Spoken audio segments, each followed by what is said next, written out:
महीना बड़े शुभ योगों का, परिश्रम से कर्तृत्व करने का, आत्मविश्वास से ही सफलता का मंत्र है।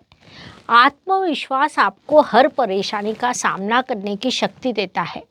आत्मविश्वास के बल पर आप कुछ भी कर सकते हैं। ये बात मिथुन राशि के जातकों ने मुख्य रूप से ध्यान में लेनी चाहिए। नमस्कार, मैं एस्ट्रो गुरुमा डॉक्टर ज्योति जोशी आप सभी ज्योतिष प्रेमियों का हार्दिक स्वागत करती हूँ। सर्वप्रथम आप सभी को अंग्रेजी नववर्ष की हार्दिक शुभकामनाएं। हम मार्च 2025 महीने के राशि भविष्य को समझ रहे हैं। उसमें आज हम मिथुन राशि के जातकों के लिए ये महीना कैसा रहेगा, इस पर विस्तार से वार्तालाप करेंगे। विभिन्न दृष्टिकोण से इस महीने के ग्रह स्थिति का हम शास्त्रोक्त विश्लेषण करने वाले हैं। साथ ही वीडियो के अंत में मैं आपको इस महीने करने वाला विशेष उपाय भी बताने वाली हूँ, इसीलिए वीडियो को अंत तक देखना न भूलें। और एक और महत्वपूर्ण बात है, हम विभिन्न दृष्टियों से ये महीना आपके लिए कैसा रहेगा ये बड़े विस्तार से बताते हैं।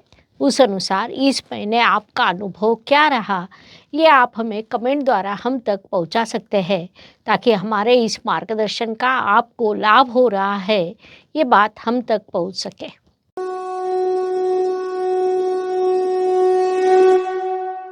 व्यक्तित्व की दृष्टि से जब हम विचार करते हैं तो राशि स्वामी की स्थिति महत्वपूर्ण होती है।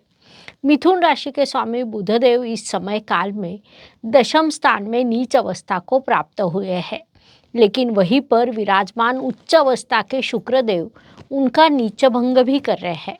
अर्थात नीच भंग राजयोग निर्माण करने वाले कर्म स्थान का राशि स्वामी आपको अलग प्रभाव देने वाला है। संघर्ष है, बाधा है, परेशानी भी है, उससे आपका राशि स्वामी प्रबलता से कर्तव्य करते हुए आपको आगे लेकर जाने वाला है। विशेष बात है कि इस काल में आपके राशि स्वामी में षष्ठेश और लाभेश आए हुए हैं। अर्थात राशि स्वामी के कर्तृत्व से लाभ और अर्थ प्राप्ति के अवसर आपको प्राप्त होने वाले हैं। स्वाभाविक रूप से इन सभी का परिणाम आपके व्यक्तित्व पर होगा। इस काल का सदुपयोग करें। धन परिवार वाणी की दृष्टि से विचार करें तो मिथुन राशि के लिए ये महीना अत्यंत लाभकारी कहा जा सकता है। कुंडली का दशम स्थान कर्म स्थान होता है। आपके कर्म स्थान में कई ग्रह इकट्ठा होने वाले हैं। 14 मार्च को रविदेव और 29 मार्च को शनिदेव भी आपके कर्म स्थान में आने के बाद बुध, शुक्र, राहु, नेपच्यून, शनि, रवि ऐसे सभी ग्रह इकट्ठा होने वाले हैं। उसका अत्यंत तीव्र प्रभाव आपके व्यक्तित्व पर होगा। उससे आपको अर्थ लाभ होगा, धन संचय भी होगा। संक्षेप में इन सभी दृष्टियों से ये महीना आपके लिए लाभकारी कहा जा सकता है। इस काल का पूरा उपयोग करें। पराक्रम एवं परिश्रम की दृष्टि से विचार करें तो मिथुन राशि के लिए रविदेव की स्थिति महत्वपूर्ण होती है, क्योंकि वे आपके परिश्रमेश है। रविदेव इस महीने के प्रथम पखवाड़े में आपके भाग्य स्थान में विराजमान है। दूसरे पखवाड़े में वे आपके कर्म स्थान में प्रवेश करने वाले हैं। अर्थात प्रथम पखवाड़े में आपका भाग्य कर्म से समृद्ध होगा और दूसरे पखवाड़े में आप परिश्रम से अच्छा कर्म करेंगे। इसीलिए आपने इस काल का लाभ उठाना चाहिए। वास्तु, वाहन, भूमि, सुख शांति की दृष्टि से विचार करें तो इस काल में मिथुन राशि के लिए अत्यंत शुभ योग निर्माण हुए हैं। इस काल में आपके लिए वास्तु वाहन के शुभ योग है। साथ ही वास्तु के नवीनीकरण का कार्य करना, वाहन से कहीं घूमने के लिए जाना, ऐसे कई शुभ योग आपके लिए निर्माण हुए हैं। लेकिन इसी काल में माता जी के स्वास्थ्य का उचित ध्यान रखना आपके लिए आवश्यक रहेगा। इस बात को मुख्य रूप से ध्यान में लें। शिक्षा, संतति, प्रणय की दृष्टि से विचार करें तो मिथुन जातकों के लिए ये काल बड़ी सफलता का कहा जा सकता है। विशेष रूप से मैनेजमेंट या अकाउंटेंसी क्षेत्र के विद्यार्थियों को इस काल में बड़ी सफलता प्राप्त होगी। जो जातक कला के क्षेत्र में है वे भी बड़ी ऊंचाई प्राप्त करेंगे। आप किसी खेल में हो तो उसमें आप अग्रेसर रहने वाले हैं। शिक्षा के दृष्टि से आप क्रिएटिव वर्क करने वाले हैं, उसके लिए आपको इष्ट देव आशीर्वाद देंगे। इसके अलावा विवाह इच्छुक वधू वर के विवाह जुड़ने के योग है, लेकिन प्रत्यक्ष विवाह के योग मई माह के बाद निर्माण होंगे, इसलिए उस दृष्टि से अधिक प्रयास करें। स्वास्थ्य, कर्ज, प्रतिस्पर्धी, शत्रुओं की दृष्टि से विचार करें तो मिथुन राशि के लिए ये महीना शुभ कहा जा सकता है, क्योंकि इस काल में आपको अच्छा स्वास्थ्य प्राप्त होगा। सच कहा जाए तो राशि स्वामी नीच अवस्था में होने के बाद स्वास्थ्य के प्रश्न निर्माण होते हैं, लेकिन राशि स्वामी का नीच भंग होने के कारण इस काल में आप जितना अधिक सक्रिय रहेंगे उतना आपका स्वास्थ्य अच्छा रहेगा। यदि आप ऐसा विचार करते हैं कि हम आराम से रहते हैं, 4 दिन आराम करते हैं, तो आपके लिए स्वास्थ्य के प्रश्न निर्माण हो सकते हैं। ऐसी एक अंतर्विरोध की स्थिति आपके लिए निर्माण हुई है। इस काल में अधिक से अधिक सक्रिय रहे। इसके अलावा महत्वपूर्ण दस्तावेज कहीं रखकर भूल जाना ये विषय भी सामने आता है। उससे आपको बड़ी परेशानी हो सकती है। कोर्ट कचहरी में किसी केस पर आपका कामकाज शुरू हो, उसमें आपका पक्ष उचित हो, तो आपको न्याय मिलने की संभावना बढ़ी हुई है। उस दृष्टि से प्रयास करें।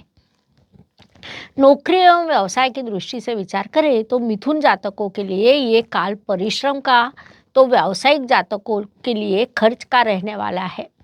लेकिन परिश्रम और व्यवसाय के लिए किया गया खर्च अर्थात निवेश, ये दोनों चीज़ें से आगे लाभ प्राप्त होता है।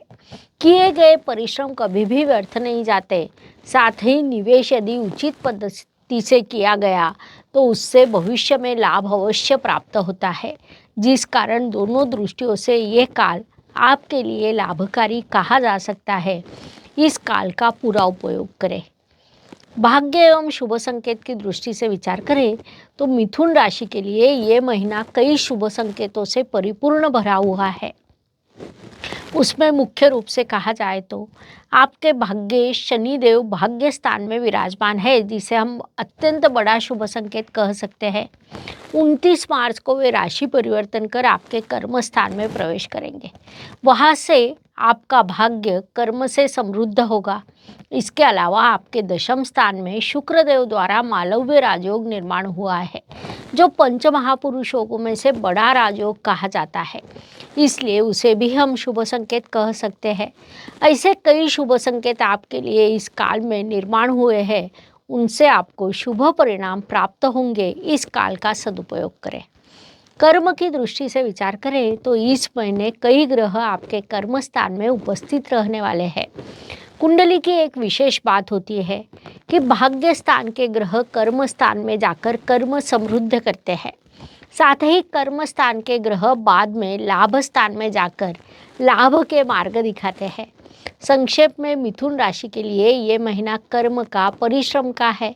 स्मार्ट वर्क और हार्ड वर्क ये दोनों चीज़ें करने का है, जिस कारण इस काल में आपके कर्म समृद्ध होने वाले हैं। उसके आप उचित लाभ उठाइए।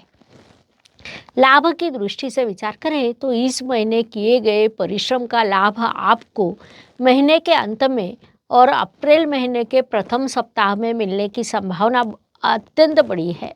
यह दीर्घकालीन लाभ होगा, इसीलिए इस काल का पूरा उपयोग करें ताकि अधिक से अधिक लाभ प्राप्त हो सके।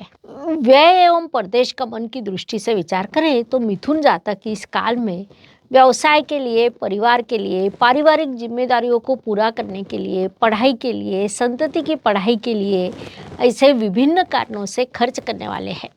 ये खर्च आपके लिए उपयोगी रहेगा, उससे आपको दीर्घकालीन लाभ प्राप्त होगा, इसलिए मानसिकता बना ले, आगे बढ़े। जीवन सुख दुख और उतार चढ़ाव से भरा होता है। कोई भी व्यक्ति संपूर्ण सुखी या संपूर्ण दुखी नहीं होता।